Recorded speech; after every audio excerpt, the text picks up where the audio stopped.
এটা কথা স্পষ্ট, এই সংগ্ৰাম চলি যাব। অসম চৰকাৰৰ লগত আমি এনেকুৱা এখন চুক্তি কৰিব বিচাৰোঁ যিখন চুক্তিত খিলঞ্জীয়াৰ ভূমি অধিকাৰৰ কথা থাকে, উজনি অসমৰ মাটিৰ অধিকাৰৰ কথা থাকে, যিখন চুক্তিত ৰাজনৈতিক অধিকাৰৰ কথা থাকে। আৰু এই আন্দোলনটোত তৃতীয় পক্ষই হিন্দু মুছলমানৰ ৰূপ দিব বিচৰাটো অতি দুৰ্ভাগ্যজনক। এইটো আন্দোলন বহিৰাগত সেই শ্ৰেণীটোৰ বিৰুদ্ধে আন্দোলন।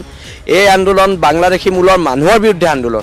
ইয়াত বাংলাদেশী মূলৰ মানুহৰ দপদপনি হ'ব উজনি অসমত, আৰু দল সংগঠনে বহি চাই থাকিব, এইটো কথাটো নহ'ব। যেতিয়ালৈকে আমি আছোঁ শিৱসাগৰত, উজনি অসমত কেতিয়াও সাম্প্ৰদায়িক ৰূপ দিব নোৱাৰে। আৰু যদি তাৰ কাৰণে জেললৈও যাব লাগে জেললৈ যাম, কিন্তু চুক্তিপত্ৰত চহী নকৰোঁ। নহয়, এইটো এটা গণতান্ত্ৰিক আন্দোলন, গণতান্ত্ৰিক ব্যৱস্থাৰ মাজেৰে কৰা আন্দোলনটোক ৰোধ কৰিবলৈ চৰকাৰে যি চেষ্টা কৰিছে আমি তাক গৰিহণা দিছোঁ। মই চাইন নাই মৰা, এইটো একদম স্পষ্ট। কালি এখন কাগজ দি গৈছে মোৰ ঘৰত, কিন্তু মই চহী নকৰোঁ বুলি স্পষ্টকৈ কৈ গৈছোঁ। আৰু এটা কথা স্পষ্ট, এই সংগ্ৰাম চলি যাব। অসম চৰকাৰৰ লগত আমি এনেকুৱা এখন চুক্তি কৰিব বিচাৰোঁ যিখন চুক্তিত খিলঞ্জীয়াৰ ভূমি অধিকাৰৰ কথা থাকে, যিখন চুক্তিত উজনি অসমৰ মাটিৰ অধিকাৰৰ কথা থাকে, যিখন চুক্তিত ৰাজনৈতিক অধিকাৰৰ কথা থাকে, যিখন চুক্তিত সম্পদৰ ওপৰত অধিকাৰৰ কথা থাকে। আমি এনেকুৱা এখন চুক্তি কৰিবলৈ আন্দোলন কৰিছোঁ। আৰু এই আন্দোলনটোত তৃতীয় পক্ষই হিন্দু মুছলমানৰ ৰূপ দিব বিচৰাটো অতি দুৰ্ভাগ্যজনক।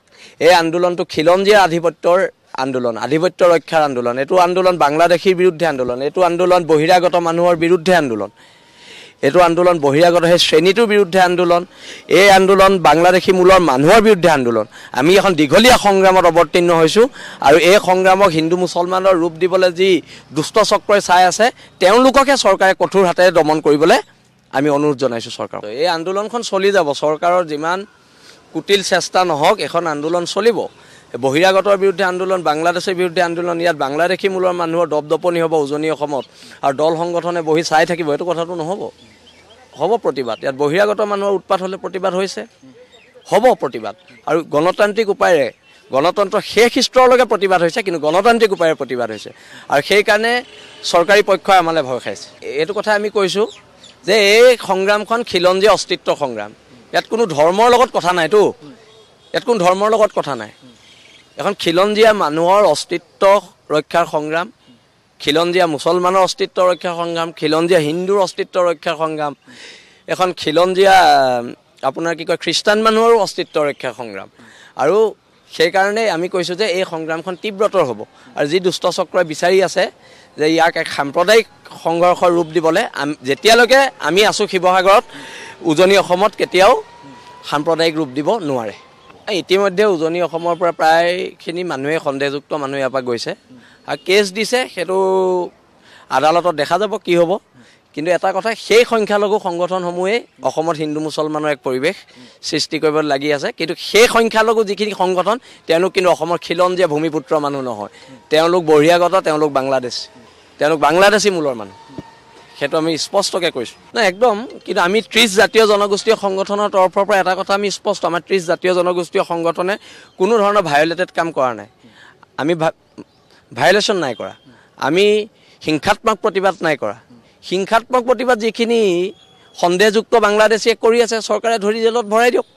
আমাৰ তাততো ক'বলগীয়া, সকলোৱে শান্তি শৃংখলা বজাই ৰাখিব লাগিব। গণতান্ত্ৰিক ব্যৱস্থা তাত আছোঁ, এখন সংবিধানৰ তলত আমি আছোঁ, আৰু এই সংবিধানক মানি আমি প্ৰতিবাদ কৰিছোঁ। আৰু সকলোৱে অসমৰ থলগিৰি জনগণে, অসমৰ খিলঞ্জীয়া জনগণে শান্তি সম্প্ৰীতিৰে আগবাঢ়ক।